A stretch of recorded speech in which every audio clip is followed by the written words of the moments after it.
Hey y'all, before today's episode, we wanted to let you know that Thicc Radio has been nominated for this year's Inner Star Trailblazer Awards in the media category.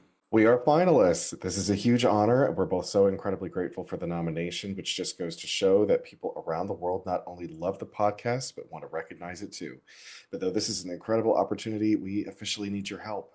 Now listen, public voting is open now. It has been open and it will be open until Sunday, the 24th of August. So we are asking all of y'all to please go and vote for us. We have included the link in the show notes.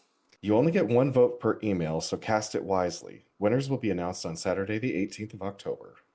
Now that might seem far away, but the panel will want to vote fairly on a winner, and you can help us by engaging with us. Like and comment on our social media posts, rate and review the podcast, share the episodes with people, you know the gist. We also wanted to take this opportunity to say a great big thank you. It's your dedicated listenership that inspires us to do what we do, so this award isn't just for me and James, it's for all of us. So pause this, go vote, then come on back and enjoy another week here on the podcast. Thanks for taking the time to listen, y'all. Bye, Fats.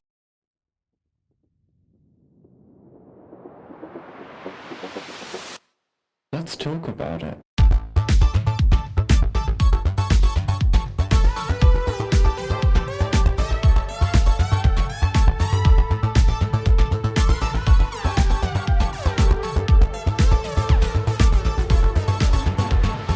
Hello and welcome back to Thicc Radio, the award-winning podcast where we talk about gaming, fetishism, and everything plus size. I'm James. And I'm Tim, so let's get into it. Today we're welcoming to the show for the first time, we've got Barney. Hi, thank you for having me. You won an award? Yeah, girl? Yes. Cool, what was it? Oh, well, actually, because she sits right on my desk, right in... Wait, was there a whole ceremony? Mm-hmm. Yeah, girl. So last year, November, we went to New York City because we were finalists for the Full-Figured Industry Awards, and we won that shit for Outstanding Podcast. Fuck yeah, that's awesome. Thank you. I totally flubbed my speech, but I got to make up for it in our interview with Tawana. Shout out, Tawana. Do you want to mention that we're up for another award? Oh, shit, yeah. We're up for another award, cunts. Hey! So we did, like, a whole post on our page, and we're probably going to remind you all because, like, you have a month within which to vote. Okay, hang on. Let me try this again. Hey, everyone. So, actually, no, because we recorded, like, a little promo that's going to be stuck at the start of this episode, so it's fine. But I'll take the chance to remind you all now. It's called the Inner Star Trailblazer Awards. We're nominated as finalists in their media category. Tim's going to go to the ceremony and represent. Everybody please vote. You get one vote per thing. So go do the thing and make us multi-award winning. Make me change the script up all over again. Thank you. Whoa, that's so cool. I'll have to see who the other contenders are before I Before you throw your hat in. Fair. Totally fair. But hey, listen, thank you so much for joining us today. Thank you for having me. I'm very excited. I forgot everything. So this'll be great, I think.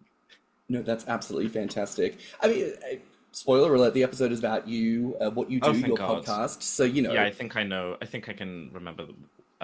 Wait, what's my name? Barney, that's it. Perfect. Off to a great start. Great start, fantastic. Well, listen, I think let's start off with an easy one then, shall we? Tell us about you. Tell us about your kink fascination, your kink journey. Give us the snapshot for that. Oh God, well, I'm really petite, but I make up for it by having a really assertive personality. Could you imagine if I just realized jokes like that are so stupid on a completely auditory medium? Anyway, oh yeah, Barney's tall. So, yeah, I'm kind of tall. Sorry, guys, but that's okay. I have a really petite personality to make up for it. Let me swap that around. Yeah, I'm a weird clown fucker, I guess. I'm a podcast host, a fetish performer, educator, artist. God, what else do I do? I'm an escort and a pornographer, and I specialize in clown kink, which is like my main kink that I've had my whole life, and for the longest time thought I was the weirdest person on the planet, and eventually embraced it and made it my whole life, and realized how not true that is. And now I'm excited to explore the whole depth and breadth of kink and show people that it is, totally okay to be wacky and weird, especially if you feel like a weirdo amongst weirdos. And that is also why I am host of the event Stuck in the Middle in London, which is the UK's and possibly the world's first clown kink event, which is, yeah, kind of weird that I'm now, like, if I could see myself now 5 years ago, I'd have just shit my pants and vomited and cried. Whereas now you do exactly the same thing, but you would hopefully be paid for it. Yeah, Yeah. I'm really happy about that. Because Can shitting you, myself and not getting paid, like, that sucked. Yeah. Can you elaborate a little bit on the clown fetish? I'm shitting Because, myself. like, it's kind of a common fear to be afraid of clowns. In fact, Totally. I know quite a few people who have a phobia of clowns. So, can you explain how or what about it is something that we should find sexy? Honestly, I think it's the same things. I think a lot of the things that people are afraid of are the things that I find sexy. So I actually think fear and kink are very, very closely related. And I gave a talk on this at Fetish Week London recently. But how there is this, I don't know, there's this thing where when these things form in our minds, it's such a formative experience that I think it can go one of two ways. And I think fear is just as valid a reaction as like the other end of it, which is I think I was scared of clowns as a kid because I found costume characters in general very like affronting, and I was really weirded out by them because I didn't know what they were going to do. And I think that then became like obsession and excitement. And now for me, kink is kind of how I like healed from that. And so now I love taking things that I'm actually genuinely afraid of and using the safe space of play to make them, you know, to act them out and realize that they're not nearly as frightening as I thought they were. And so a big part of the clown kink for me is like the big red nose, the big shoes, the makeup. It's the ridiculousness, and it covers a lot of the person underneath, but you only kind of get glimpses of them. I think for a lot of people that is inherently frightening, and that's quite exciting to me. There's also the humiliation aspect. A big part of clown play for me is like the transformative element or the forced element, the being embarrassed element. There's a certain amount of that I think can be equally, it's all titillation, right? It's all arousal and excitement. And I think being nervous and being afraid feels very much like the same thing in our bodies. And yeah, I think they're kind of connected, basically. There's a lot of people who have said that I have helped them overcome their fear of clowns, either by recontextualizing it or by exploring the thing that they were afraid of and realizing it, the irrationality of it. Because being afraid of clowns, honestly, like of all the things to be afraid of, like we didn't make up heights and snakes and spiders, but we made up clowns, and yet it is up there with like, the most common phobia. So yeah, I think it's interesting. Well, I think for people of my age, the mini series of It with Tim Curry didn't help. Fair. And for the current generation, the remake, which is way more graphic, probably isn't going to help either. There's a lot of that, though. I don't know. I think, yeah, films like It and Joker, and I don't know, because I also really like horror films. And so there's a lot of things that I think are cool. Like, I also know people who find that side of clowning sexy and find the horror clown kind of like there are people who really jerk it to Art the Clown, and that's totally valid as well. Yeah, I don't know.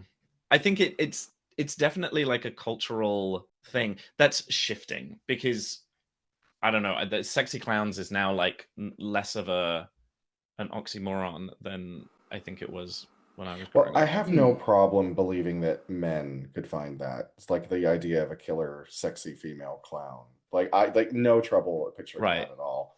I guess I have a hard time believing that gay men would find that a Okay, sexy image. that's so interesting that you brought that up, because there is a huge difference. Like in straight world, if you just Google clown porn, you will find everything. And if you look for like male clown porn, it basically doesn't exist.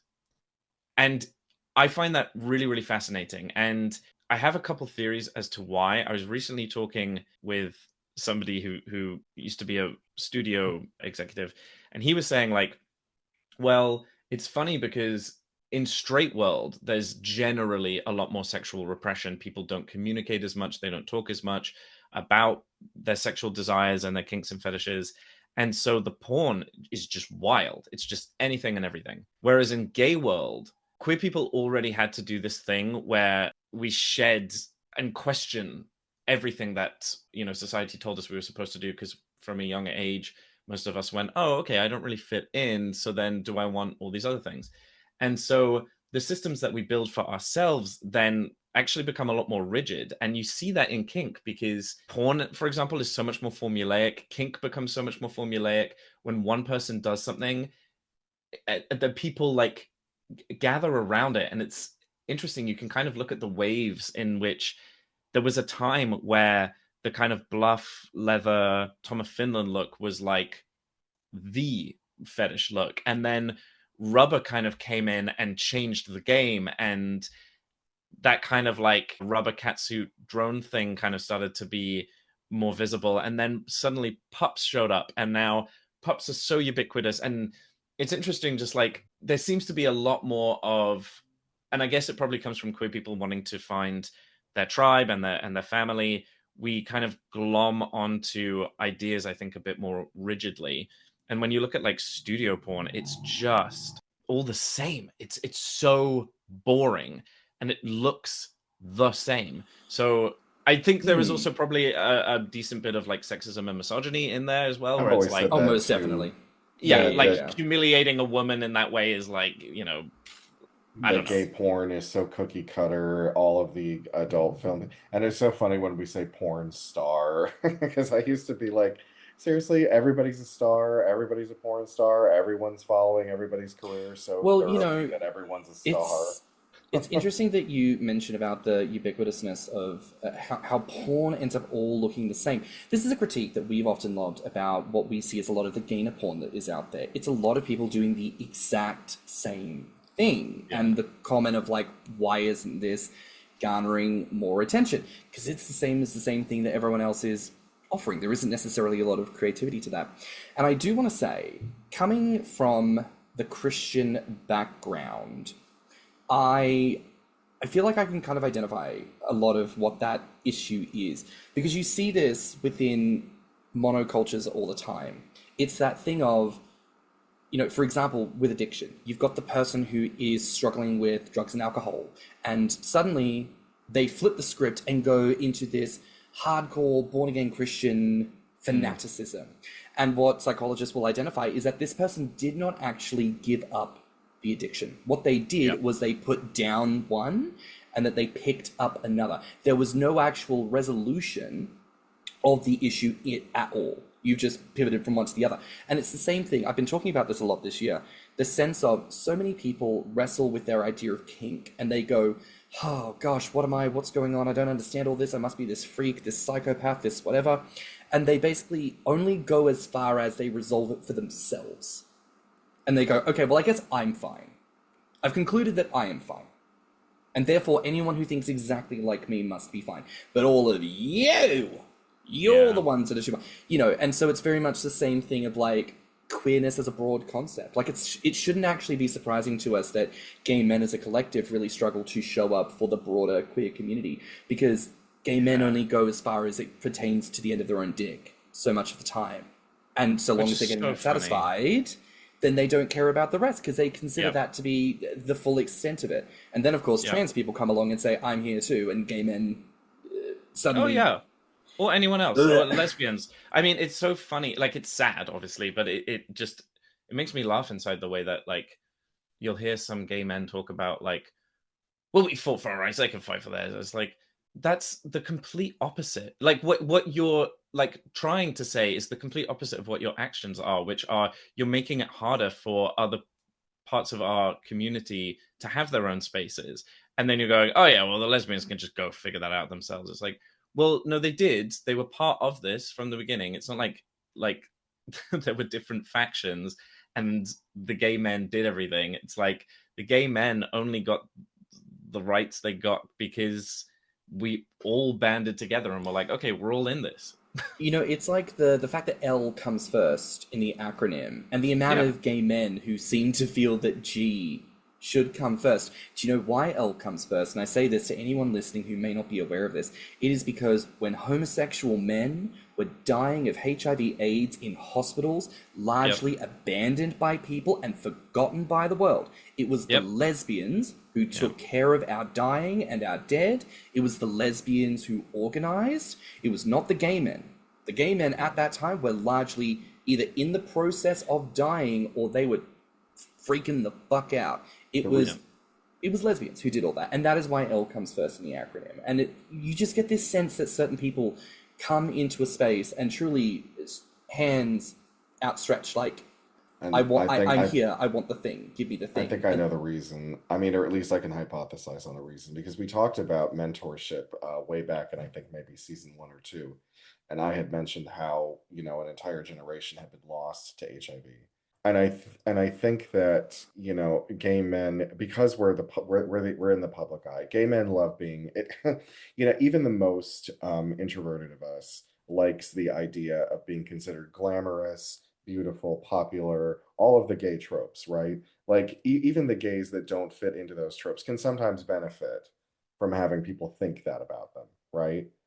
And that is something that gay men have just perpetuated. We do tend to wind up in professions that are more public, performance, arts, and like, I'm sorry, but we all know the one fag in the group who loves to pull attention. Well, I think it's also like, I mean, obviously these are all excuses and talking points to get around the fact that you're just being exclusionary or gatekeeping. But when people say shit like, "Oh yeah, well, there's more men, there's more gay men," it's like, well, first of all, no, there aren't. I mean, statistics don't indicate that. Well, they spend more money and they go out more and they drink more. Okay, but that's not a reason for like all businesses within a community space to cater to one demographic. And also bear in mind, this lost generation was a real thing. Like the fact that, and obviously it wasn't just men, but it was predominantly men. And like there was a time where gay men were very much the minority in terms of numbers. So it's like, to say nothing of the like rampant bi erasure, which again, I use the term funny to just mean it's so like silly to me how people really like will offhand say things that I'm just like as if that isn't a real thing that people experience and identify as, which is still funny in this day and age. Yeah. But funny is a good way to segue into clown kink, actually, I think. Honk. Honk honk. So you've obviously shared with us a little bit of your kink journey and sense of self-discovery, and I would be curious to probe a little more in terms of like your exploration of kink. How do you feel that has largely shifted your perspective on life and your perspective on bodies, more specifically? I mean, kink changed my life in I just from day one knew this about myself. Like I was never into bodies or sex acts or vanilla porn. I was just always jerking it to like pictures of circus clowns. So it never really made sense to me like why that was. And I was so deeply, I guess, closeted about this that I just and that this influenced my whole sex life. Like I kind of figured, okay, well, because it's hard to explain to people that I'm basically clown sexual, but I was like, okay, well, look, my idea of a clown is, I guess, more like masculine, and it made more sense to me because I realized very quickly there was no way I was going to be able to like get through vanilla sex. This sounds very sad, but it's okay. But I felt like I had to, and so I was like, I need to find a way to performatively get through vanilla sex so that people don't think I'm weird. This is why you need to like go out and find people like you guys. And so I figured it would be easier for me to bottom because then I could like at least have some kind of physical stimulation arousal to kind of get through it, and then it's also the focus can then shift away from me a little bit and like my arousal. And so to me, bottoming was easier than topping. So I just did that for like a decade. And it wasn't until my now partner and I were, oh God, like 5 years in, that I finally got like the courage to come out to him. And it was such a big moment for me and such a like nothing moment for him. And of course it was never going to be a big deal. Of course, you know, all these things I built up in my head. But he was the one who was like, you need to go meet people who are like you. And I went to my first event and it completely changed my life. And I came home, quit my job, was like, I need to live and breathe and work in this world 24/7. And obviously, I like to sort of oscillate between extremes. And I'm not saying that's the right thing for everyone to do, but it really, it made me feel so whole and complete to marry all the parts of myself that I'd bifurcated for so long. And it gave me confidence in all areas of life. Like, we were talking on my podcast, you and I, about just like how insecure and body conscious I was when I guess fit the mold. Like when I was training as a dancer and working out every day, and you know, I was the most insecure than I've ever been in my life. And I felt much more better about I felt much better about myself and my body after kind of leaving that world and just being happier in my skin. But that journey still took a long time. And again, it's because there's a huge disconnect for me between like how I look and how I feel. And for me, the sexy thing is when I dress up silly and I dress up as a clown. And so everything else is kind of an elbow to me. And I think that's why when I started to be more visible in the scene, when I started to like have outfits made, you know, I've got this leather clown outfit that is like shorts and shows off my torso, and then I've got a skin tight rubber clown suit, and I started to like I really like titillating people and turning them on as well. So as a performer, I do like, you know, cabaret and burlesque kind of stuff as a clown. And it's really fun to see people like be really puzzled when I come on stage, and then by the time I'm naked, they're like loving it. But that's like married all the things for me. I can now feel sexy because I feel like embracing my body in a kink setting is so freeing. And also there's something very different like about being naked in front of all the queer kinky peers, because I don't know, I feel like it's such a positive, it's such a body positive and sex positive environment for me. Like kink events and things like Pride and Folsom and stuff, it's all spaces where I feel very welcome and very comfortable, and have slowly been able to be myself in. And so my relationship with my body has become so much more like I'm excited to show it off in those arenas, and I'm not ever self-conscious about it. And I think that's a very liberating feeling that I think anyone can achieve.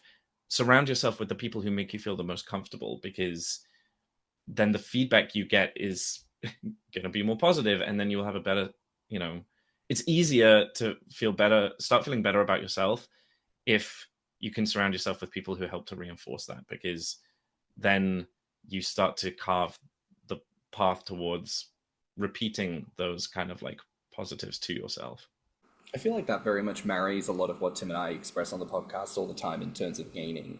You know, it's this idea that so many of us are separated by continents, oceans, and can feel very isolated in our local communities. And so online stuff becomes a very important thing where you use to hold that on to community. But for many of us, you know, while opportunities to connect in real life might be fleeting, I think there is a propensity for us to have a lot of fear around that. A thing of someone's passing through town, maybe I'm not going to message them, maybe I'm not going to make a plan to meet up with them, because suddenly if it's in real life, it takes on a new meaning, or maybe I have to do something that maybe I'm not ready to do, and it brings up questions for some people where there's a lot of processing that doesn't get done. But certainly, as we like to encourage people, there are events that go on. We encourage people, go to those events, build community, connect with people, because what you can get from an in-person interaction is just so much more vivid. It is so much more saturated than the online stuff. And that doesn't take away from the online experience, I think, but certainly like you were saying, when you put yourself forward in positivity, you are more likely to get that positivity come back to you. And as you've expressed, when you find the right people to be with, being nude in those spaces or doing clown in those spaces, suddenly a lot of that anxiety or a lot of that uncertainty just peels away instantly, because you're around the correct people, you know? And yeah, but we'll talk That's about not it when to say, yeah. I was just gonna say that's not to say that like I still have to push myself off a mental ledge sometimes, and the encouragement and like to do so is really, really helpful and inviting. But I also don't want to kind of sugarcoat it and say that like, oh, I just unlearned a bunch of insecurity around like my kink and being myself in more public spaces, because it is every time it is like something you need to unlearn it just a little bit and just a little bit and just a little bit, and it takes time. So I also, it's important to give yourself grace if you're still feeling nervous or anxious each time you do stuff like that. And as somebody who was like an online clown for like I was like 25 or 26 when I like came out to my partner and then went to my first event. So it's funny that a lot of people have said very similar things where like they feel safer online. For me, it was like a distance thing. I actually feel I have way more control over a situation in person. Like I felt way more nervous to put myself out there online. It took me a long time to start showing my face, to even like have my voice with doing the podcast and that kind of thing. I used to have really long hair, and I used to hide it all the time because I didn't want to be at all identifiable. So yeah, I get that for some people it'll be the other way around, where they feel safer with how they can control what they put on the internet. But I always feel like an in-person session is so much more, not just intimate, but like there's more safety, more control. This is where like more honest communication can happen, and I don't know, that feels like safer to me. So I'm somebody who really likes going to events. Not that I'm like a social butterfly. I like going, knowing, a small group of people that I know are there, or going with someone. And that first event, I was in Berlin in the middle of the pandemic. Like it was to an event that I hadn't like intended to go to. It was a complete chaos, my like how I ended up at my first event. But then it became the best experience, and I almost psyched myself out of going 3 times that night. Like before I left the hotel, and then on the way I was like, I'm just going to turn around. And I turned around, and then I was like, no, this nervousness is excitement. It's the same thing. I'm nervous because I don't know what's going to happen. And if I go back to the hotel now, I'll never know if it was going to be great, and I'll be kicking myself wondering if it could have been.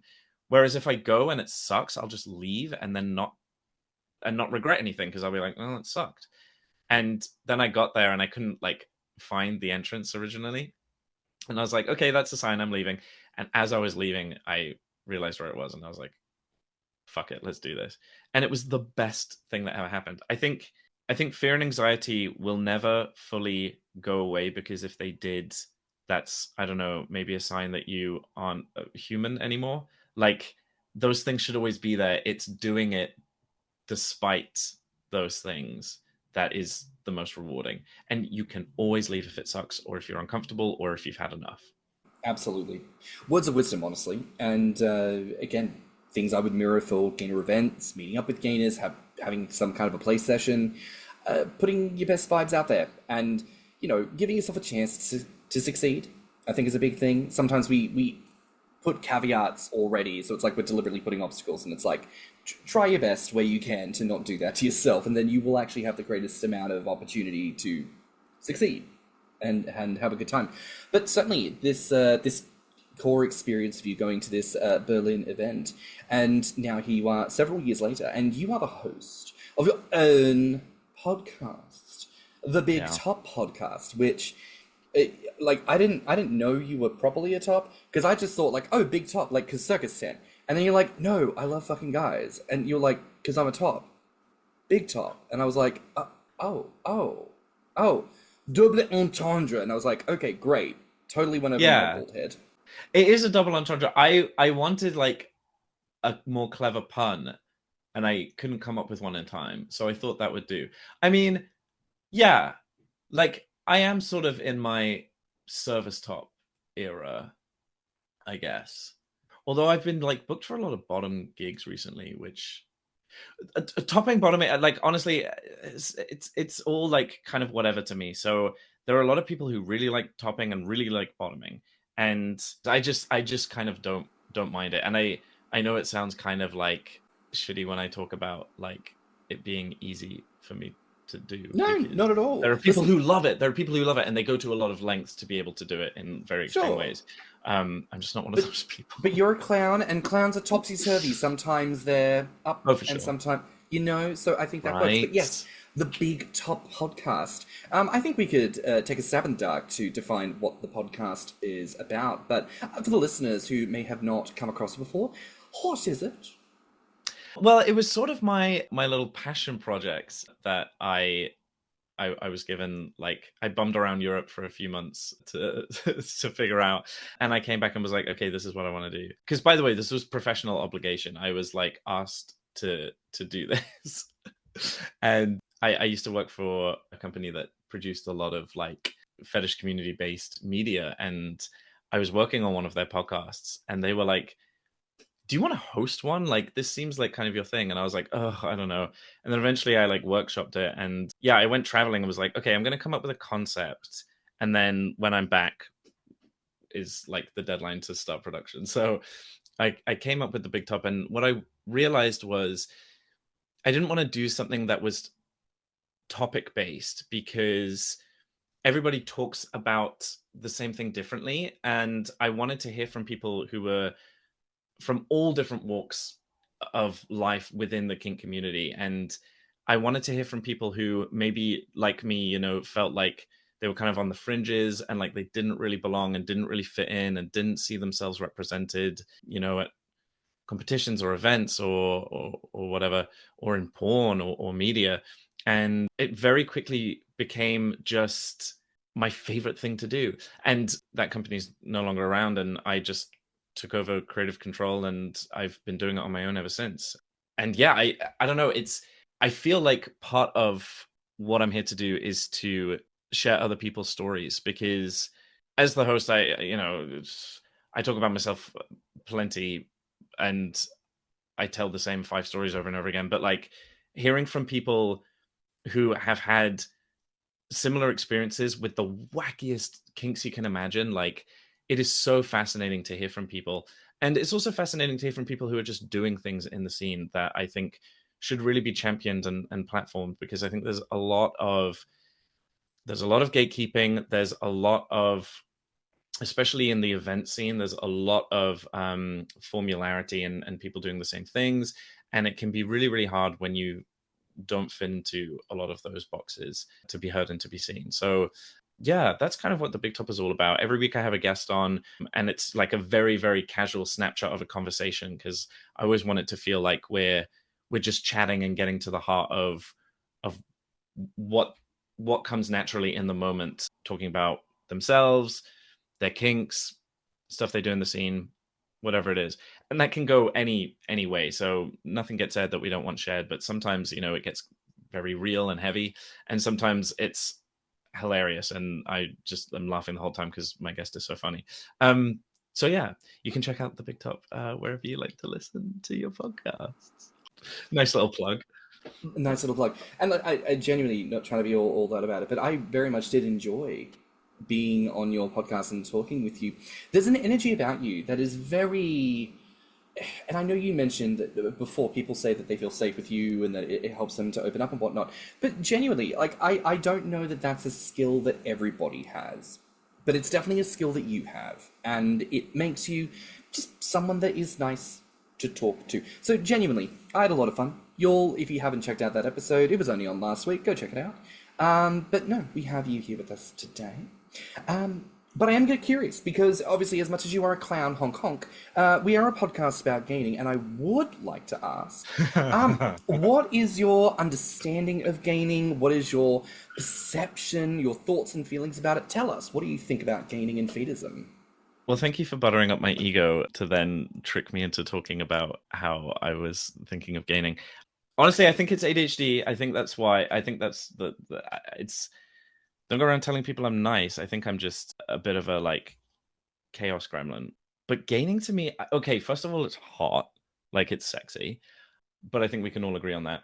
It's funny because my whole route into other kinks, and I love doing this. I love finding the thread that I can then start to pull at to like unlock a new kink.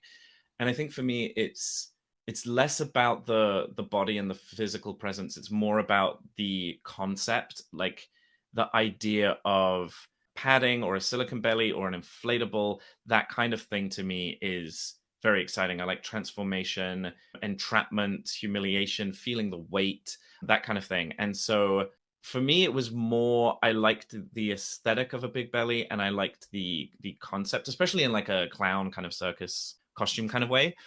And then I never really I would say bellies can be a lot of fun to play with, and that's always been something that I've enjoyed doing. However, the feeding side to gaining for a long time was something that I like didn't really get. And somebody that I met up with wanted to do like a clown scene, but he also really wanted to be force fed. And I was like, okay, well, look, bring a bunch of food and we can just see how this goes.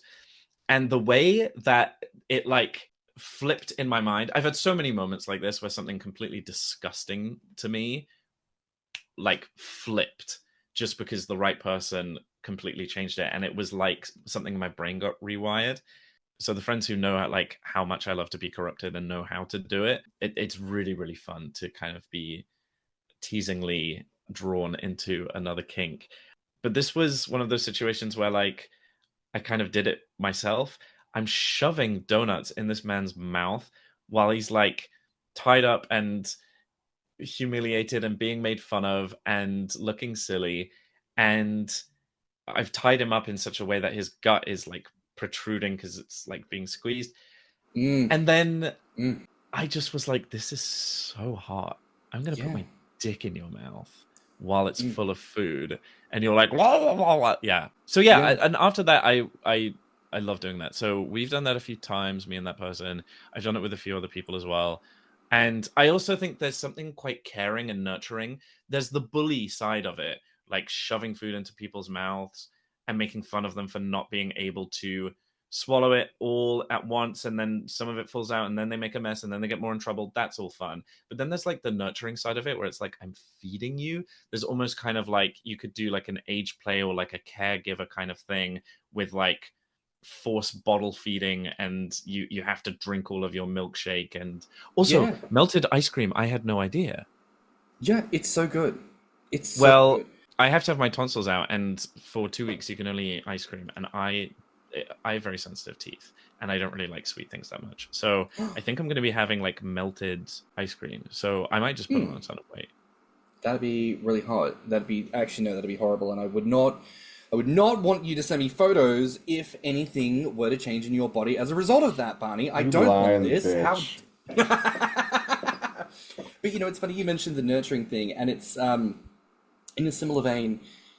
Gaining is one identity within like this size-related body transformation. You've got things that are purely theoretical, things like macro, micro kink. But you've also Yeah. got like things like mpreg, and Oh, it's yeah. quite interesting. Because I'm very apple gut, ball belly shaped. Yes. I Yes. get hit up for Oh, this sorry. a lot.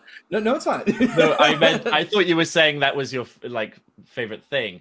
Yes. No, in my head, like I like the apple gut ball belly, like Apple the gut. extended. Yeah, that's good. No, that's totally fine. But no, and for the longest time, I wasn't a fan of it because it just wasn't my kink in particular, and it would just end up being people messaging, being like, "Oh, when's the baby due?"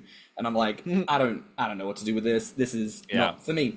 But then I was talking to a guy whose whole thing was mpreg, and he was walking me through the scenario. It's me. My belly is round. We've just had a session where like there's a lot of good food and I'm feeling very full, and then it's very romantic where it's like maybe Yes. I'm doing the dishes and washing up, and like he just like slides in behind me and he's like cusping the belly and like just gently being like, oh, look at what you've done. Like, so beautiful, so proud. I'm just like, oh my God, like, maybe I am a little bit into, Like, and I've always said, like, when I've read mpreg fiction, like, I understand the appeal for the romance aspect of it, because if they're not like straight up meant to be salacious, they're romantic stories, you know. So I mean, I'm here for it. And listen, Barney, if you need a workshop, something, you just let me know, and I'm happy, contribute what I can to such a scene. Well, I feel like I mean, I get the caring and the nurturing side. I feel like the romantic angle kind of loses me. But I get it now. I do get it. Like, I for the longest time was like, I don't understand the link. But now the idea, because I also like the idea of being kind of impregnated. I mean, I like the idea of being like kidnapped and experimented on and tortured and all that kind of thing. Sure, as well. like So it's sexualized coercion. The whole, oh God, no, I Sure. wouldn't want this. Stop. The don't, peril, oh my God. yes. Yeah. Exactly, absolutely. Which also, it made me think of something before. When you were like, oh, the corruption element and the somehow like being made to be the thing. I remember something with, I think it was Batman Beyond, possibly. It was one of the Batman shows back in the 90s. I know 90s exactly and what you're going to say. It was basically like the Joker had like a formula that like he would put people in clown and it would turn them into like kind of these like uncontrollable drone clowns. And I will say that concept is kind of hot. Yes, the same, totally. Because I relate that very much to the idea of gaining, the whole being force-fed until you are this mega obese person who can't help themselves but perpetuate their own glut. Like, it's very, very sexy. Oh no, you tripped me up and now I've fallen into kink and I can't get out of it.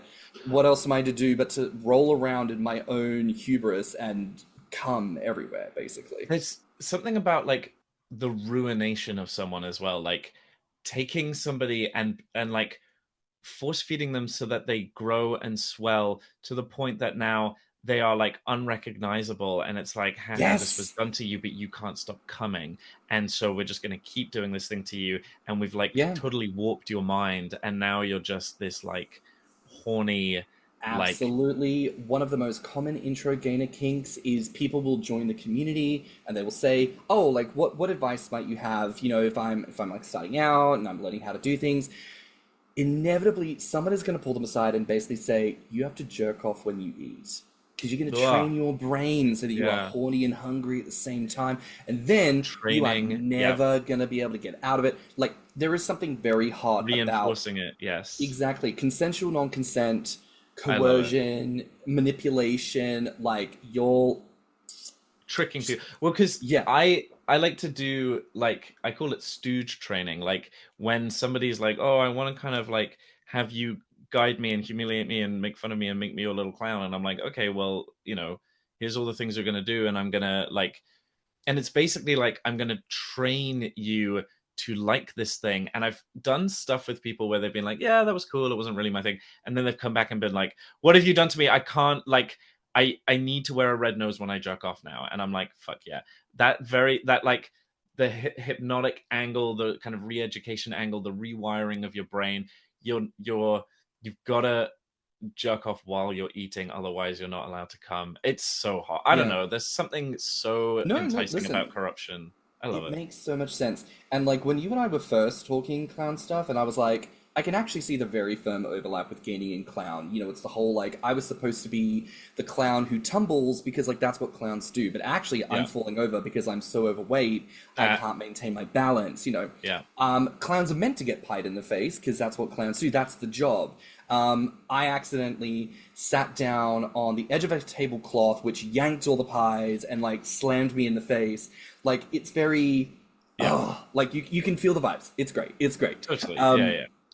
Now, I do want to ask, so on your podcast, there was an episode, I cannot specifically remember which one, but you mentioned this idea of reverse kink shaming. And I think we've kind of talked around about this already, right? Like, it's the idea that when you express that you are not necessarily into a kink, right? Because, of course, you're allowed to not be into something, and miscommunication can happen when you reject people, especially in like an unnecessarily negative tone. And then, of course, individuals maybe take that personally, where it's like, oh, well, you don't like me, or you judge me for my kink. Like, miscommunication happens all the time. How often does that happen with you when it comes to clown kink?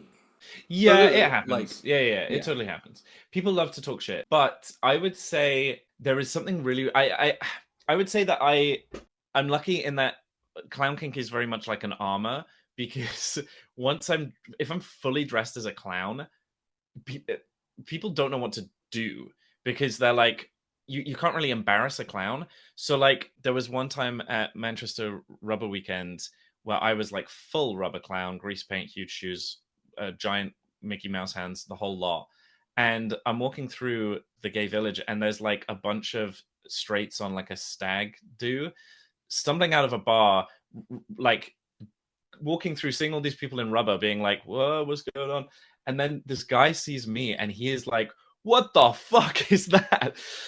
And I turn around, and I'm just like my ridiculous self, and I'm like, "Hey," and then he like once you throw it back, like they don't know what to do, and he was just like, "Dude, this is so cool!" Like it flipped immediately. Like he was so shocked, and then was like, fuck, I mean, okay. I think the people who really harbor like resentment and disgust are the people who are a lot more insidious about it and a lot more quiet about it. So like fuck them, whatever. I think anybody who says, oh, that's not for me, about any kink that they don't share. And I think scat players probably get this the worst, actually. I think people are really, really unnecessarily, like, I don't know, people are not normal about that. For me, to be honest, I have a sixth sense. I'm very aware of like who is and isn't looking at me. When I walk into a room, I have a real sense of people who are weirded out. And it's really funny. I think a big part of the fear of clowns is that the unpredictability. I don't know what he's going to do. Is he going to come and like mess with me? And we're in a kink space, which is all about safety and consent. And anyone running around trying to mess with people is not going to be welcome in that space. That's kind of like the first thing we learn. So like I can feel the eyes that are like trying to avoid me. And yeah, I'm just going to stay like out of their way. And if, we end up kind of talking to the same people or whatever, I just try and be very normal and introduce myself. And if I can, like if I haven't glued it down, I'll take my nose off. Or if I'm not wearing makeup, I'll, like people have said seeing the process has really, really helped with that. But yeah, I think that's what I encounter more than I've definitely had it. I think we all have. If you have kind of any kind of outlier kink where people have their reaction has kind of been like, whoa, okay, yeah, that's not for me. And yeah, I think that's a really unhelpful way of expressing your disinterest. But again, it's tough because we all have to learn these things ourselves. There isn't a roadmap. There is very little education, and it's all done in house. We're all trying to perpetuate the right ideas because the outside world is so ready to throw all these accusations at us.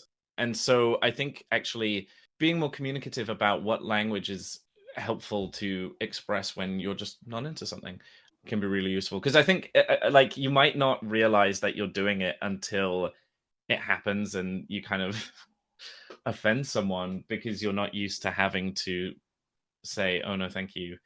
But also I'm very much you can always apologize later.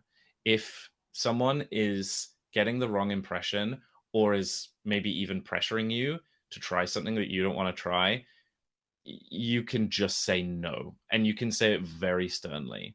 And if later on you realize that maybe your approach was like a bit inappropriate, you can always apologize. But yeah, when it comes to boundary setting, fuck politeness. Yeah, consent is key. Yeah. 100%. I mean, I think Scat's a good example of this, and we actually talked about this recently. It's a conversation about like fat trends, and a big part of that was hygiene, because I think a conversation that a lot more big boys need to have is around how we can take care of our bodies in a way that is beneficial, right? And the point came up once or twice about, I think we referred to it as stink maxing, because I think that was the term that we understood to be at the time. But we, of course, understood there was a big difference between, like, if this is your kink, that's a different conversation, and there is an expectation that since that is your kink, you know how to handle yourself in social politeness. But, like, we don't need to have this conversation without someone present as if the point needs to be made, like, oh yeah, you need to be mindful of your shit. Like, well, yeah, no shit. Like, that's everyone. Yeah. Like, of course you should expect that, and we don't need to act like we're coming from an angle of, like, the know-it-allism, as if, like, the people who are into like sync play, they don't know what they're doing. Well, like, no, right? Like, there is a big difference between the ability to consent and not consent, what it's meant to be when you're interacting in a neutral space, right? Yeah. So, like, yeah. I think it's funny. I mean, those lines, I think people will always try and blow them. It is funny the way that, like, look, there are people in this world, there are many within the kink scene who just have poor hygiene habits. But then there are people who, they're doing that deliberately. Of course, in a neutral space, coming in and doing something confronting to get a reaction out of people is a different thing. But it's funny, I have a friend who loves musk and smells and things, and so I accidentally did the stink maxing because I just didn't shower for like a week, and I think maybe even like a week and a half. It was bad. My partner was like, you have to sleep in the other room, like this is bad. And then he was like, oh no, I just meant like don't soap your pits, like just have a bit of musk about you. And I was like, oh, I'm just so stinky now, and it's embarrassing. But I hadn't quite understood the nuance within that. But yeah, I think it's scat players get this. Do you know what? Actually, I think it's so funny on places like Recon, the way that people will just put no scat in their profile for no reason, as if scat players are coming at them left, right, and center. And a friend of mine was saying it's really hard to find people into scat because you search for scat and you just get thousands of profiles that say no scat. And it's like, surely your profile is your place to say what you're into and describe yourself. Why are we listing things that we're not into? Right. I feel like a discussion about limits is something that you have, or if there's a reason, a particular reason for one that you need to make people aware of. But people just kind of put that as like I don't know. It's interesting to me. I was gonna say, James, does that feel kind of like no fats, no femmes, no Asians to you? I was just about to say that. That feels very like no spice, no rice. It feels like I just have a preference. Yeah, exactly. It's just a preference. So why are you being exclusionary? If it's just a preference, then you can just seek out your preference. You can seek out the preference. You don't need to be like no pain, no scat, no blood. Unless somebody approaches you and is like, "Oh, are you into that?" You can just say no. It's if your profile is not geared towards that, why would anyone assume that about you? People are searching for the people who are into their things. It's very easy to phrase things in a way that is very simplistic. If I get approached about what my limitations are, my very simple answer is like, I'm just not into like pain or bodily fluids. I don't even have to say scat. I'm talking about like vomit, urine. You're not into pain, but you pursue men? Oh God, don't remind me, anyways. All of that I think is really, really important. And like, it's interesting you can see shifts over time, because I can certainly recall maybe like 5 to 10 years ago now, like back when people were first starting, I think, to move off of like kink forums and onto being like, I'm going to be a kinkster on Instagram or on Twitter or like whenever else, right? Certainly I would follow bears and other plus size people. They would see that I was a gainer. And it was interesting the amount of times you would get the pushback being like, oh, well, I don't want you to like fatten me up and kill me. So like, I guess this isn't gonna, and you're just like, and I'm like, this is so out of nowhere, baby. And like, what? That's not even what I thought how that sentence was gonna end. Jesus. Okay. How did you think it was gonna end? Well, like, I don't know, but like, I didn't think like kill me. No, but like that, like okay, because it's so extreme. Well, there is this idea of death fetishism within the community that some people pursue, and like it's more of a, and we can talk on that in a sec. But like, still, the thing of I'm just me, just a dude who likes people that I likes, and sometimes those people are thickums, and sometimes those thickums didn't arrive there with the intention of gaining. Sometimes they are just people who, for whatever reason, are big, and that's how they are. And I think they look hot, and so I follow them and give them some patronage from time to time, let's say. But those specific instances I'm referring to, I haven't had anything like that in quite a while. But what I am saying is that like a couple of years ago, definitely pre-pandemic, this is something that I saw on a semi-regular basis. A bear or a plus-size person I found very attractive. And in a way I was like, is this them trying to get like ahead of the curve? Like they didn't want to have to deal with a gainer, doing all this, that, the other. But like, that would often be the response. Like, I don't want to die. Oh. I don't want you in my vicinity because I think you're going to try to kill me. Because the narrative that is often said about gainers and feedies is that that's what we're trying to do. Because that's the way it's like always shown in documentaries, salacious TV shows. This man's a feeder and his wife's 1,000 pounds.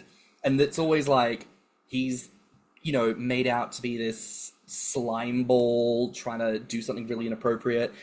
She's always painted being like breathing into a fucking gas mask, like a fucking one bite of something away from having a heart attack.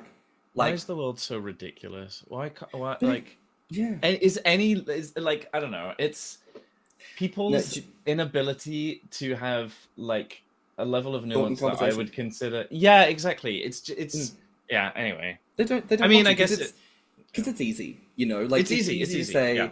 and the world, and this is why oftentimes, like sometimes I think people, not that people tell us, hey, I don't think you should talk about that. But sometimes when we have dipped into the more political side, where it's like, let's talk about the systemic fat phobia of it all, and people are like, sure. What does this have to do with what we're everything doing? And baby, this is why they think we are like this, because the systemic fat phobia is like, it can't exist. You desiring fatness, wanting to be fat, must be inherently wrong. That is the only way that the institution of systemic fat phobia is upheld, is if we believe this idea. Gaining and fetishism is in direct opposition to it, which is why we're the ones who catch strays, and why it's then projected onto the supersized about the glorification of obesity, which is stupid. Also, all praise obesity. But anyways, that's getting into all of that about it. Do you know what? Do you know what though? I forgot. No, it was so good. Wait, go back like 2 sentences. 2 sentences. I've got it. Yes, go. The systemic fat phobia. The fucking, you know, not to get like so, not conspiratorial. What's the word? It doesn't fucking matter.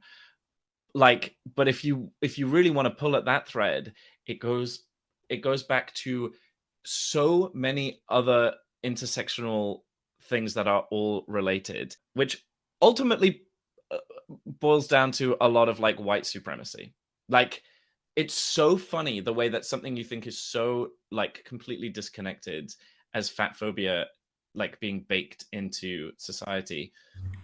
And then you're like, oh, that's really, really, really connected to other ways that we police people's bodies, way that we police people's gender, way that we police people and divide them by race. And it just boils down to all these things that emerged so long ago and are still like parts of a lot of modern societies, which is why like gainerism and feederism is like gaining, whatever, is, for lack of a better term, fucking punk. Like, it is an inherently liberating thing from the shackles of society's nonsense.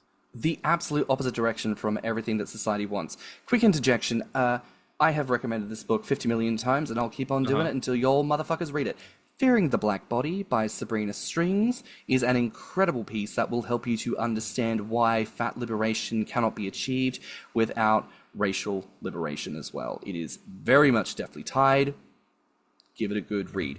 But, you know, one of the reasons I love gaining so much is the literal fact that as a person who, you know, has had trauma aplenty in life, I go through it going, how do I be okay with my sense of self?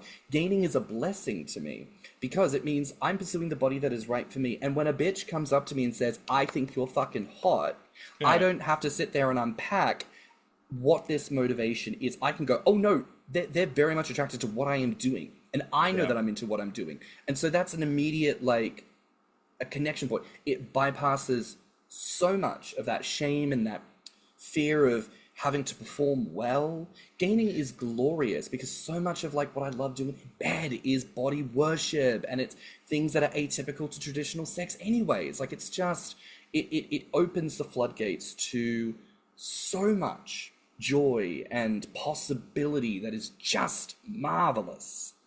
Do you know what's crazy? It's also like the people who are like the most wild, wacky, depraved kinksters who like will come out and poo-poo something like gaining, or and it's like, wait, you drink piss? What do you mean? Like, I don't know. I find it really curious the way that people throw stones around in the community, and it's like such a goddamn glass house. And do you know what else? If your kink is like religion or fucking like vanillaism, you know, that is still the same thing. Like you're saying the things that I'm into are on this pedestal and like you're a weirdo, and I'm like, Kathy, you think that like there is a giant dad in the sky that really cares about what you do with your sex life. That's that, you know what I mean? Like it's as crazy as far as I'm concerned. So like just let people live. Let people live. You know, Kathy, whatever happened to, if I let don't people like what's live. on TV, change the channel. Yeah, like if it's Change not for you, the look channel. away. Well, Look that's the thing as away. well. I am so conscious of my presence in kink spaces because I am very brightly colored and unavoidable, and I'm often quite polarizing. And it is funny how like this happens a lot. I'll show up, people are kind of like, whoa. By the end of the night, everyone's had a couple drinks and they've all got grease paint smeared around their faces, so you can tell who made out with the clown. But you know, it's a novelty. People are like, can I, you know, and forgot again. All I know is I'm really looking forward to getting into Face for the next event. Oh, hell yeah. I already have ideas about what I want to be doing. My God. Wait, go back, because it was good. Making out with the clown, they've got white paint on the face. Go. Before that, it was about like... Karen, like Megan, change channel. Oh, yeah, thank you. If it's not for you, look away. If it's not for you, look away, baby. Because there are things in that space that are not for me, and I just look away. And it's, yeah, just mind your business. The people who are like, oh, gosh, that clown is not for me, most of them just look away. And that's fine. And like, yeah, I don't know. It's easy. It's really easy. And when you start doing it, you're like, oh, okay. I think there's also a much bigger conversation about, you know, like sex and gender in spaces, and especially with trans identities and bodies in spaces where it's shocking to me the level of transphobia within the queer community that, you know, and my lens into my queerness is all through kink. So I just kind of take these things as a given, and it's so surprising, really, like how much of that there is. If it's not for you, look away, baby. Like if it really perturbs you so much that somebody who maybe is a little outside your concept of the gender binary norm, if their mere presence puts you off from having a good time with, you know, your peers or your friends, or from going into the dark room and fucking, oh, that's like, trauma. Like there is something you need to unpack there. Like what that's not their problem. That's not their problem. They're allowed in this space. It's a community space. It's a neutral space. It's a social space. Even the sexual spaces. I mean, you can chop them up and segregate them all you like, but like ultimately we're all here because we're queer weirdos, and everything we're doing is based in, you know, consent. Like nobody's gonna mess with you that you don't want to. Nobody's gonna interact with you that you don't want to be interacted with, and if they do, they get the fuck out. Yeah, we rally around that shit and we take care of it. It's quite amazing sometimes.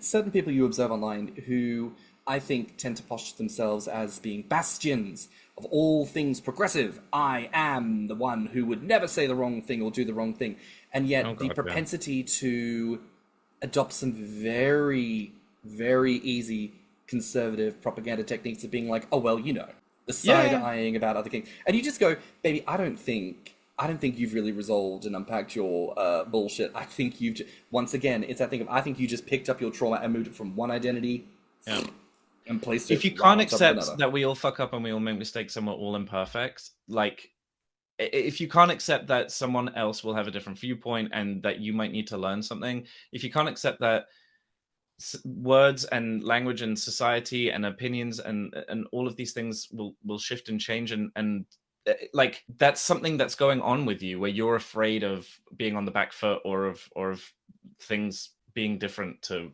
how you expect them to be, that's a you problem. I just want to throw you here quickly, Tim, because I understand you haven't necessarily said too much about today. Is there anything, any perspectives that we have not talked on that you would like to bring up? Not that I can think of at the moment. No. Yes, it does honk. And it's hot to witness in person. Not gonna lie.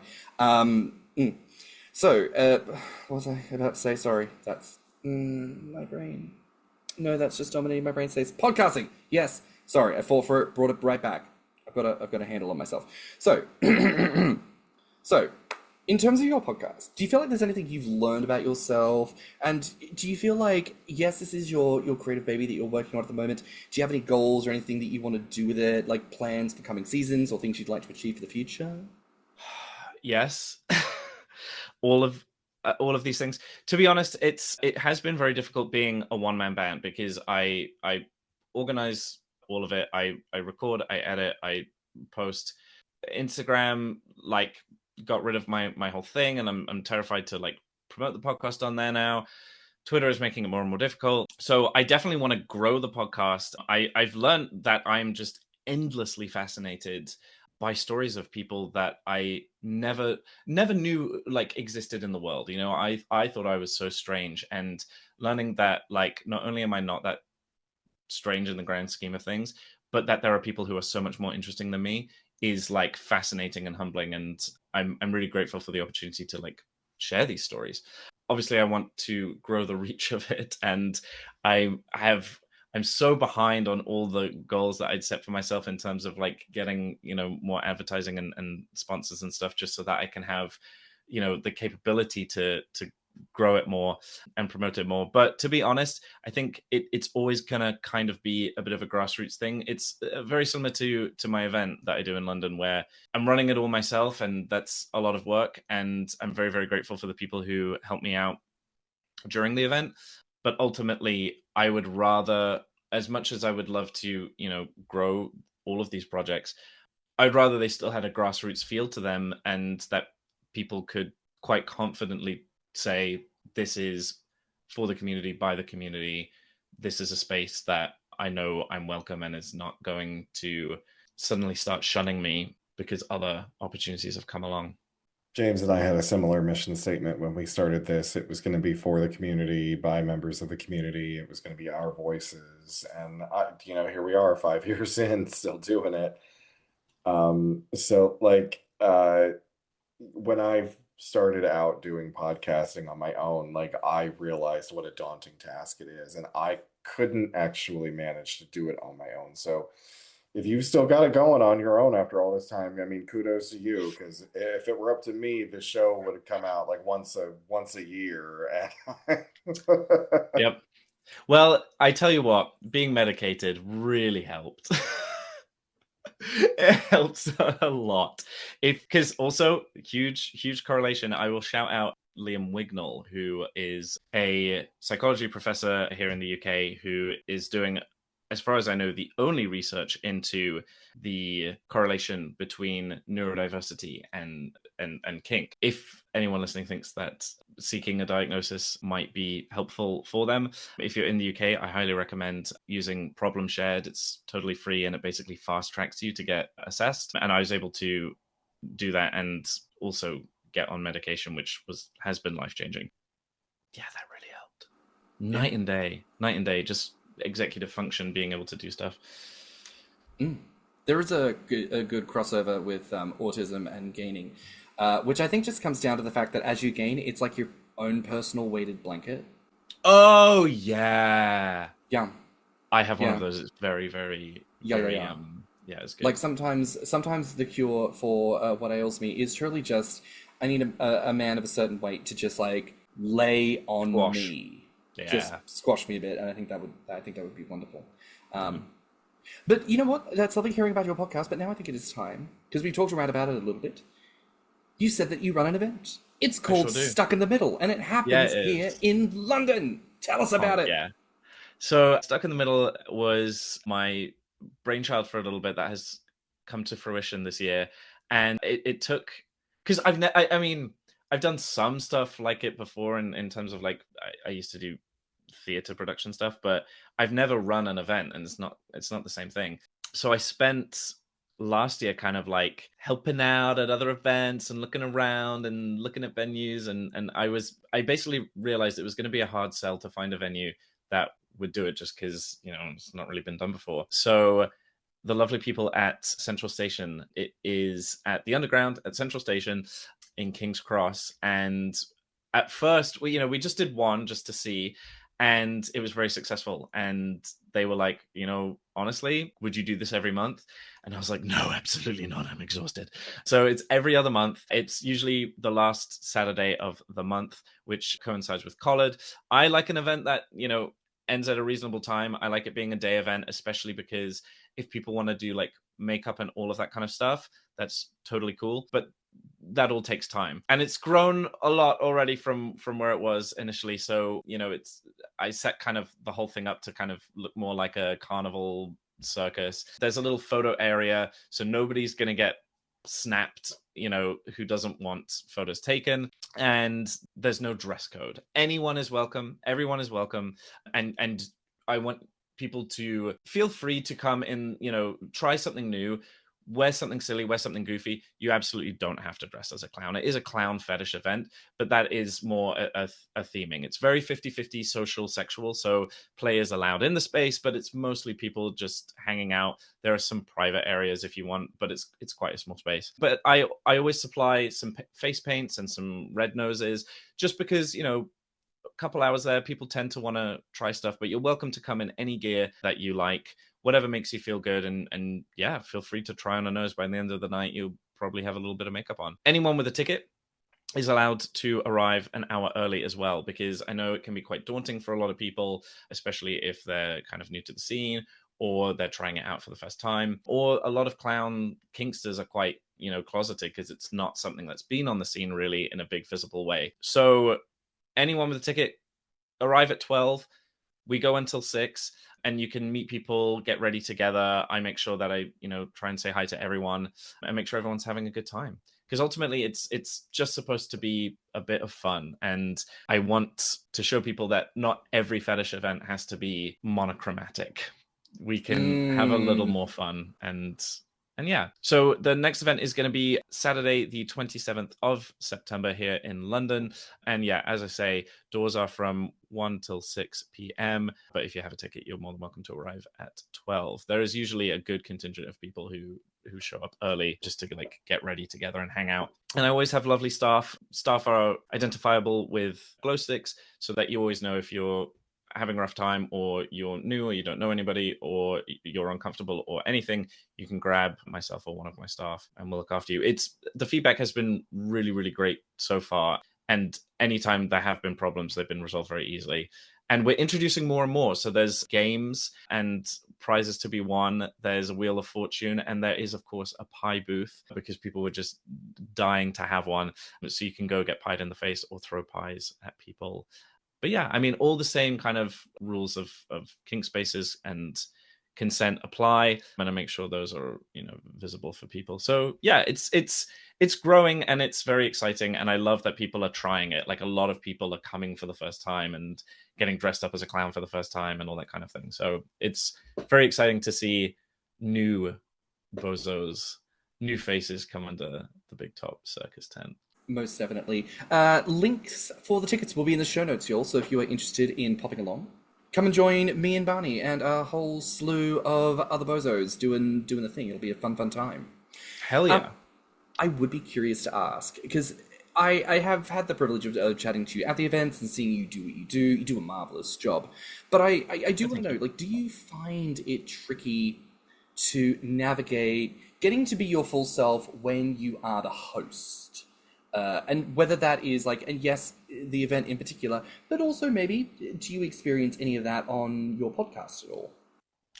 To be perfectly honest, I think that actually that's where I feel the most confident in being authentic. It's weird. I always get really nervous right before the event. I think, I don't know, I'm just like fretting over technicalities and admin, and is stuff going to be ready on time? And then as soon as it begins, it's so transformative. I just feel like I'm with my people. No, I love hosting. I feel like that is kind of the most genuine, authentic version of myself, because I feel like I'm bearing my soul every time I'm fully dressed up and people are welcoming. And so people coming into my space and really giving it a go and trying it out.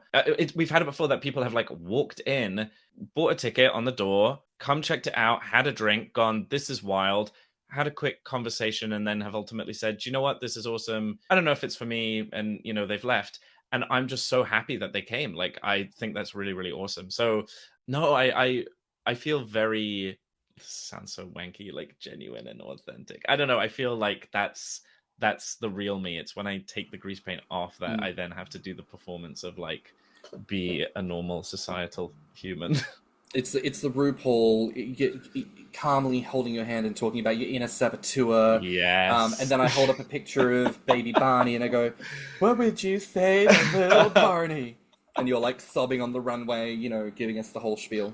I wish. I'm a really bad crier. I find it very difficult to cry. I think I would do terribly in that because you've got to really sell it, right? You got to do the waterworks, or you're not going through to the finale. Yeah.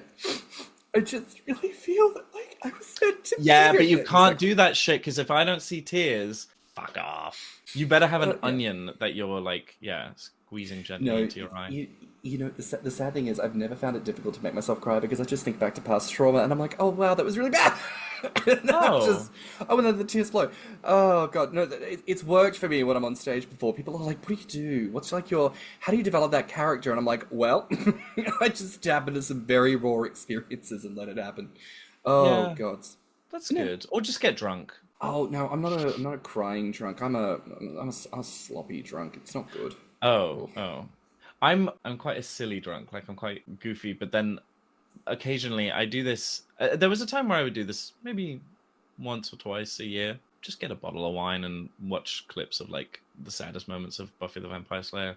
Another person who likes Buffy the Vampire Slayer. Look at that. Somebody who is around your age who doesn't hate the fact that it was made in the 90s with 90s tropes and 90s costumes and 90s camera techniques. Somebody who actually appreciates the brilliance that is Buffy. Yeah, it's fantastic. So Barney, Tim decided he wanted to get me to watch Buffy. And you shat all over it. Yeah. I hate you. No. But what did you watch? What did you watch? Okay. Well, first of all, I tried to introduce him to the first season, which he was like, "Oh, it's so 90s, it's so 90s." That's I was tough. like, "Okay, you have to get through the first season. You have to get to Prophecy Girl, and then you." But then I showed him all. Like, I tried to get him into season 2. He wasn't interested in anything in season 2. Then I tried to get because the him problem is 3. what I loved about Buffy the character is that she is Valley Girl, beautiful, and also kick ass. Like, it's not a one or the other type of deal. She is both. Like, that part is fantastic. 1/3 of the Slayer team being a horrible human being made that very, very challenging. Xander. I think so. And I know Willow gets better as well. But anyways. Oh god. Okay, listen. You have to give it another chance. And I say this as somebody who is not just a fan of the show. I mean, it is also like that is the superficial like elevator pitch of it. The Valley Girl who like beats up the vampire instead of getting murdered in the alley.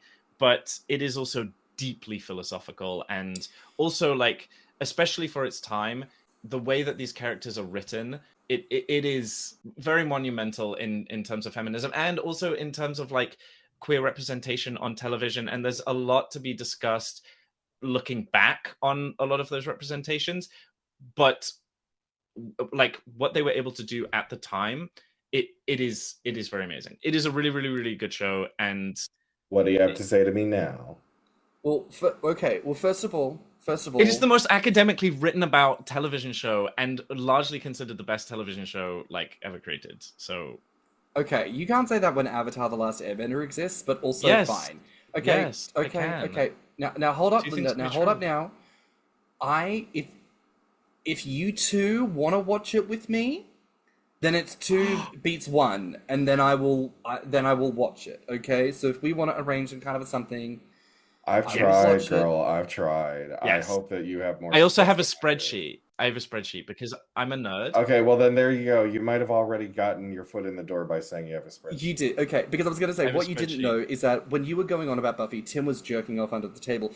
You mentioned a spreadsheet. Now, I'm jerking off under the table. I have a very, very nicely formatted and color-coordinated spreadsheet that demonstrates the optimal way to watch Buffy the Vampire Slayer with its sister show Angel, because the episodes interlock and you're only getting half. I tried to explain that to him too. You don't get the full joke if you don't, It's also very funny. It's very well written. I'm okay. I might be down for this. If you color coded some spreadsheets, I'm actually very much on board for that.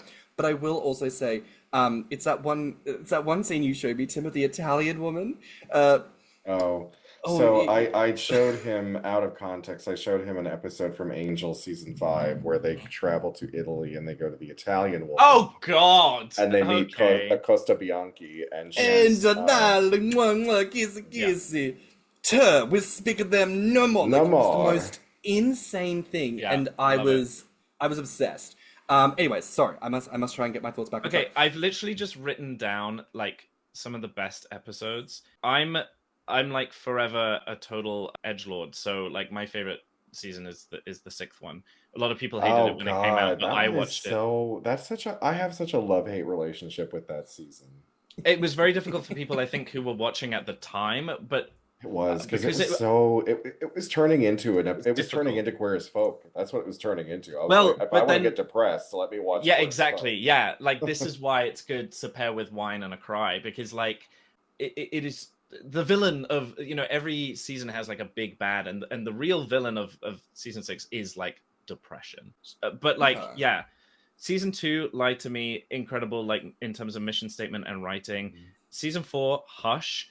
Yeah, they literally were like, oh, we've been praised for the writing in the show, so let's do a whole episode where there's no dialogue. It's amazing. You did show me that. I did show you that one episode. Yeah. Then season 5, good. The Body.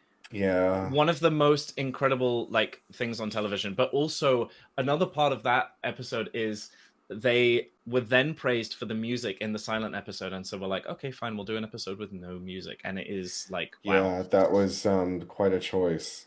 Then season 6, Once More with Feeling, the musical episode. It is. I'm sorry, I hate that episode. I hate that episode. Look, you hate fun. Look, the thing is I hate musicals, and I love that episode. It's not. I mean, okay, I like musicals if you can sing. If you can't sing, then I don't want to hear it. No, I love karaoke. Just scream. No, I mean that's a completely like real world social situation. No, I know. Like if you're shit at karaoke, I couldn't care less. But if you've been hired to do a job where you're expected to sing, at the same time though, like then you should never have even made a musical episode. No, but I think they should have, because so many of them could. Like, well, 2 of them could. Besides Spike 3 of them and could. Giles. And Tara. No, Tara, that wasn't singing. I'm sorry, that wasn't singing. She has a gorgeous operatic voice. In universe, the characters are forced to sing. That's why that like basically the thing we're talking about is like, yeah, magic an in-universe magical explanation as to why magic makes them sing, and so therefore a lot of them are just not good at it, which I thought was really lent a lot of charm. Also, Sarah Michelle Gellar went to a lot of effort to try and like. I know, but she's probably the worst offender. No, she's not. It was, yes, she is. No, well, Nicholas Brendan is the worst. Hannigan can't sing. Well, Willow just refused. She refused to do it. It's Xander who's like really, really bad. Also, Anya's my favorite character, and her mum is like was like an opera singer, and I didn't know that. I thought that was cool. Anyway, Tim, didn't you say that I would enjoy Anya? Yes, because Anya represents. So when they had Cordelia for a long time, and Cordelia was the sarcastic one, but Cordelia is also a human being. So like, there's certain things that human beings can't get away with just blundering out of their mouths. But Anya was a demon turned human. Yeah. So she's able to let, and essentially any thought that goes into her head comes out of her mouth, and there's a brutal honesty about her that I think that you would find, because she doesn't mince words, she doesn't sugarcoat, she doesn't use idioms, she doesn't use slang. She just tells everything like it is. And fails, and it's really funny. She's one of the funniest characters, but also one of the most tragic, and also weirdly one of the most human, considering she's not. But she also, I think, for neurodiverse people, is really, because she's like this alien who doesn't understand people, and so she really represents, I think, a lot of people in the queer community who... She has a particular moment in The Body that one of the episodes that you mentioned, where she kind of spills out what the audience is feeling in that moment. And it was very raw, and it was very, very good. And unfortunately... Hold on now. because And now we're just talking about Buffy. And Yeah, we're this still- is now a exactly. Buffy recap podcast. this is Buffy recap. Okay, listen, I will say this. I will if and I'll this is the agreement. Okay. You two have to watch it with me because Yes. if it's 2 versus 1, then I can't win, which means Do you know what I else? can't bully you into making me not watch it. So then We I can will do have it. to watch it. We can do a recap podcast. We can Just do something, saying, just something an like Yeah, idea. I mean, there's a Yeah, million yeah, of yeah. them, but I would love to. I mean, I'll do a rewatch. Of I'll Buffy. sit there and jerk off. Okay. Yeah. Listen, I think this would be fabulous. We can meet up. We can have some fun, record some content, and then as aftercare and wind down, we can watch Buffy. How does that sound? Oh, right. Yes. I thought that was the fun, and then afterwards we'd feed you. But okay. Listen, whichever way it's got to pan out, I'm sold and I'm on board. But listen, what food gives you life, and what food brings you peace? Sushi. Sushi. You love sushi. Yeah, sushi like gets me kind of horny. Like I will eat it till I'm sick. Kind of like I will rack up a big debt at like a Sushi train. sushi around. Yeah, like Nice. I will. Yeah, I will. I'm a big seafood. Oh god, but I kind of love everything. I like very strong savory flavors. So I like a lot of like salty, not spicy so much, but like sour and citrusy and juicy and bloody, like blue style red meat. And but I think it's got to be the raw fish. It's got to be the sushi. Yeah, that kind of gets me going. Is there a food that you eat that when you have it, it makes you feel safe in the here and now? Oh, cucumber. I have a very weird relationship with snacking foods. I like kind of grazing on stuff, but I don't really like sweets. My kind of snacks are a lot more savory. So I like having fruit, but I also really like having little kind of charcuterie type things. But I would say the thing that brings me kind of like peace, I will just eat a tomato or a cucumber like it were an apple. But I can kind of do anything with a cucumber. I'll slice cucumber long and like put a bit of olive oil and salt on it, or I will peel cucumber and have it as like a little cucumber salad, or you could put a bit of slice it thinly and put a bit of soy sauce on there, or I'll just eat it. Like I'll just eat a whole cucumber. I'm a little addicted to cucumber. I like cucumber. It's cucumber. I'm gonna go with cucumber. Maybe completely change my mind and go for like some kind of biltong or ham like situation, but I feel like I'm transitioning away from the processed meat side of snacks and more into the juicy juice, because I think that's also the only place I get my sugar. So I'm gonna go with cucumber. That's peaceful to me. Yeah, I'll just sit there and like I'll eat 3 whole cucumbers. I used to do that with carrots, to be fair. Okay. Like used to just love a fucking carrot. I love a carrot. I'll eat a raw carrot like that. Purple carrot? I've not had a purple carrot yet. I want to try a purple carrot. I've heard they don't taste ostensibly any different, but like just for the vibes. I just want the vibes of the purple carrot. Well, it's such a fucking British thing to be like, carrots should be orange, and then get rid of all the purple ones. No, the British vibe to me is like when I first came to this country and I was like exploring London as you do, and I was walking past borough markets and there was just a gigantic truck that said turnips on the side, and I burst into hysterics. I just thought that is the most British thing. What do you mean? You gotta hate turnips. No, I found it so funny that there's just like a truck for turnips. That was very, very funny. Turnip truck. You know, a turnip truck. Yeah. Ice cream van, turnip truck. That's the 3.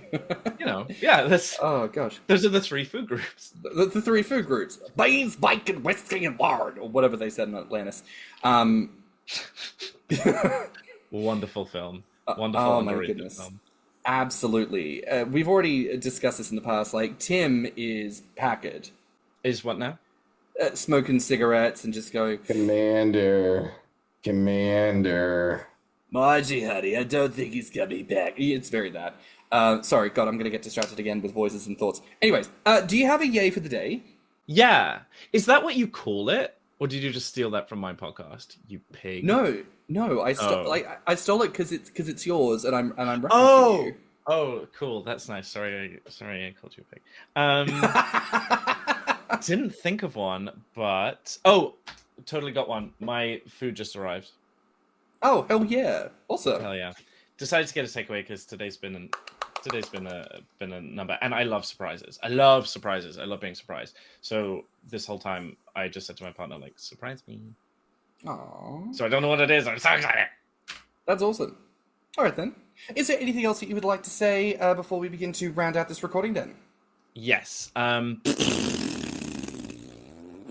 was it. Well, absolutely perfect. Well. Oh, thank you so much for today, then, my love. Thank you so much for having me. Where can listeners find you online? So you can currently find me on Twitter and on BlueSky, where everything is migrating, at tstoater. I'm also on Instagram at _Muckle_Stoater, and you can find my link tree with all my Just for Fans and all other kinds of strange nonsense that I do. Fantastic. Oh, and you can, you can listen to the Big Top anywhere you like to listen to your podcast, and you can find tickets for Stuck in the Middle in the show notes below. Well, that is a wrap for now here on Thicc Radio. Please remember to like and subscribe, rate us 5 stars, leave us a good review. Y'all, now, listen, if you like this episode, the podcast, our guest, or just us in general, please share it with your friends and encourage them to tune in. You can find me on Instagram and BlueSky at stannnum. And you can find me on Instagram at ThiccMouse and Grommr at Orpheus. You can also look us up on Instagram, YouTube, and TikTok at Thicc Radio, or at our website at podpage.com/Thicc Radio. If you want to become a financial supporter of the show, you can donate through our PayPal account, and you can always email us at thiccradio@gmail.com. So until next time, bye, Fats. Bye, Fats. And now you say bye, Fats. Bye, Fats. No, wait. Bye, Fats. No, wait. Hold on. Sexy. Bye, Fats. Let's talk about it.